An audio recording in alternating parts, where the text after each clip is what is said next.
the swagger in my step and the honey in my tea. And no, no, no, no, hustle bustle ain't gonna muscle in on me. 'Cause I'm your little peachy pie and you're my sugar pea. Hello, and welcome to the first edition of the Johann Hari Podcast. I'm a columnist for The Independent and The Eye, and this is going to be a podcast where you can have my ravings and ragings delivered directly into your eardrums where they belong.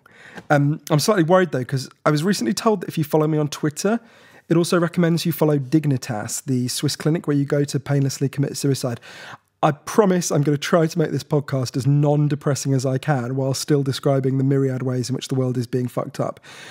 I will always try to offer paths to hope and ways to put right the problems I describe, but please hold me to that instead of getting the next EasyJet to Geneva, if at all possible.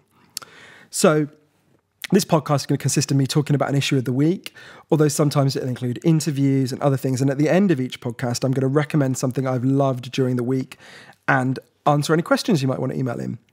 But for the first show, we're going to play the audio of a stand-up comedy gig I did a few months ago.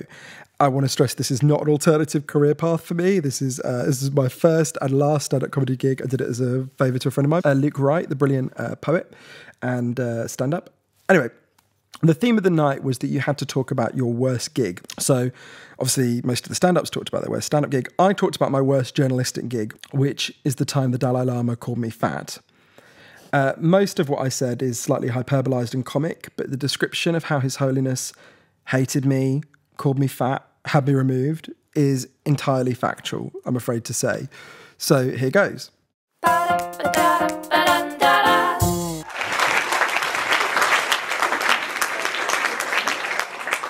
a monster.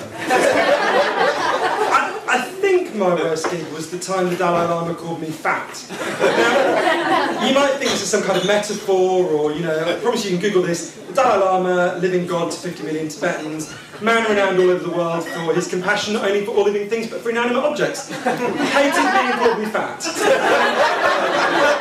I say I think that was the worst gig I ever did because there were a couple that compete.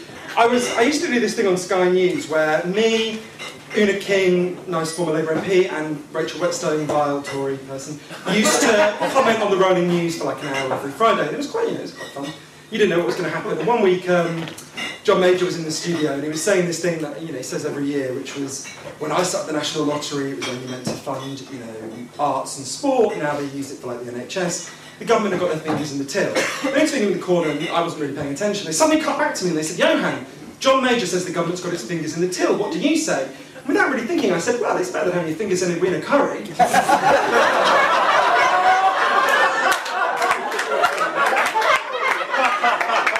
people in the studio didn't react like you.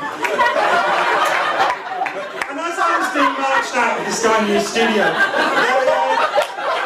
past John Major, whose lips are not thick at the best of times, I said a little bit too loudly, "But he did finger a win a curry." I maintained my defence. Although, actually, weirdly, that's not even the most shaming thing I've said on live television.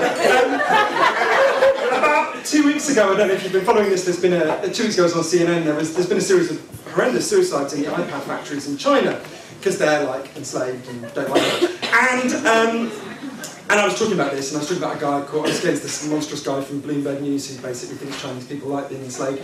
And I was saying, it's terrible, and I was giving an example of a guy called Liu Chan, who was 35 and died after doing a 35-hour shift in the iPad factory.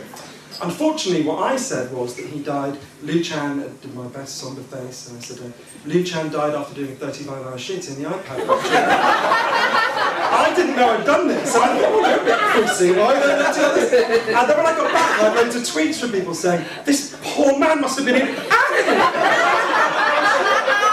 And I don't know if the worst thing, I think maybe the worst thing about my job is, because you constantly get mistaken for things you're not. I remember after I'd been at The Independent for about 6 months, I got this really lovely, one of the nicest letters still I've ever had. It was like a 3-page handwritten letter.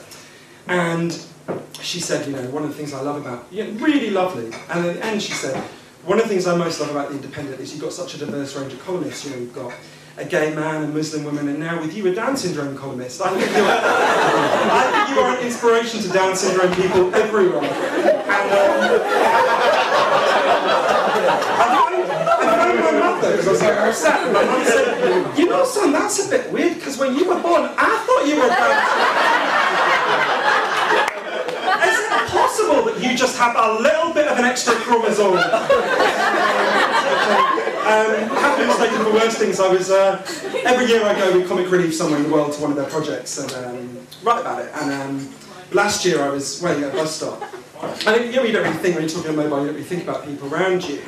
And Sophie from Comic Relief called me and I said, "Oh, Sophie, I'm so glad you called." I really realised that I was standing in front of 20 people and I talked quite loudly. "Sophie, I'm so glad you called because I've been looking on your website and I think I know exactly what I want to do this year.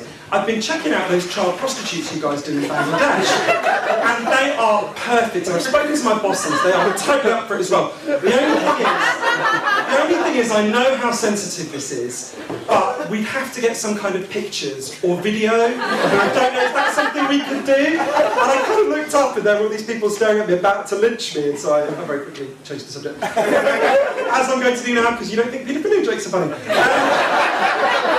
So, the Dalai Lama, His Holiness.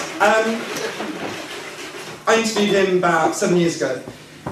And everyone who ever interviews the Dalai Lama, it always goes the same way. They basically say, "Your Holiness, you're the best person I've ever met. Could I rent a small flat somewhere up your arsehole for the next day?" And I don't really believe in doing that, because I think whoever you're interviewing, if they're a powerful and influential person, you should challenge them on the difficult things. And while obviously the Chinese occupation of Tibet is horrendous, it's worth bearing in mind when the Dalai Lama ran Tibet, until he was forced out, it was a slave-owning theocracy. He did personally own 17,000 serfs. He's terrible on all sorts of issues. He says disabled people are being punished for what they did in a previous life. He's really anti-gay. He said anal sex is wrong because you shouldn't use the other holes. It's one of my favourite hobbies, so I was bound to disagree with him. He's really in favour of the Indian nuclear weapons programme, which most people don't know about him, which doesn't seem very zen to me. So I thought, I'll ask him these questions. And he's obviously just never asked anything critical, because after about 15 minutes he's getting really narky. And he started pretending he didn't speak English. And started saying, "I do not understand, I'm like, Your Holiness, I've just seen you give an hour-long lecture in English, I know you understand what I'm saying." And he was getting really narky, and his goons, because there's this little platoon of goons always with him, started saying, "You're out of time now!" And I was like, "You said an hour, it's been like 15 minutes. So I thought, okay, I'm going to bring it back to something where we agree. So I said, "Your Holiness, you've always been very critical of income inequality in the West." And he said, "Yeah, I don't see why people need so much money. We each only have one stomach." Then paused and said, "Except you. You clearly have at least 3. I kind of paused and I thought, my God, is the Dalai Lama calling me a munter? So I said, "Well, Your Holiness, you're not exactly skinny yourself." Led to my expulsion from my interview with the Dalai Lama.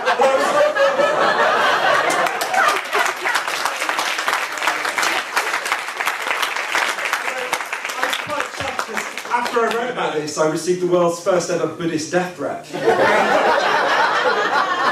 I got to email back and say, "Well, mate, your karma is fucked."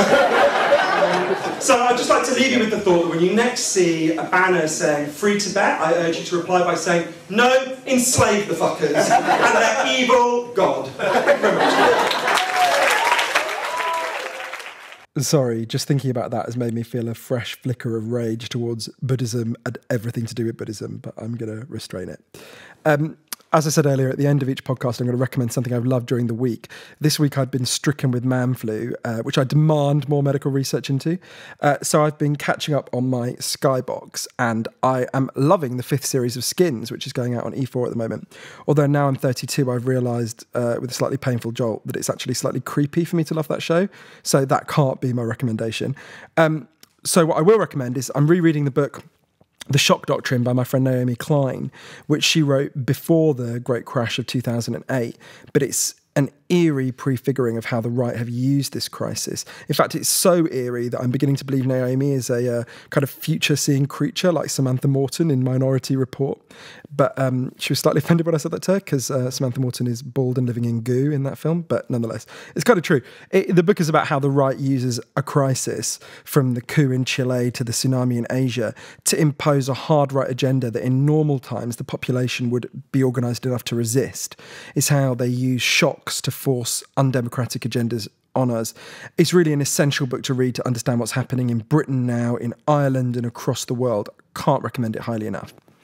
Well, that's my podcast for today. You can find out more about my articles at www.independent.co.uk/Johann Hari.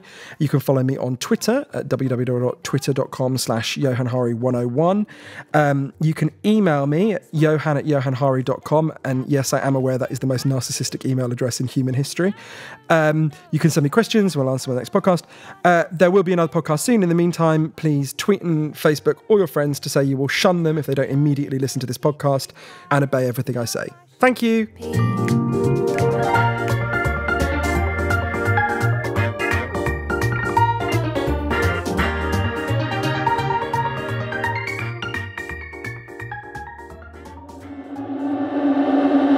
This podcast was produced for The Independent by The Dot Pod and featured music from Laura Hocking. If you want to hear her songs, just go to myspace.com/Laura Hocking, and if you want to ask us a question, just tweet us at The Dot Pod.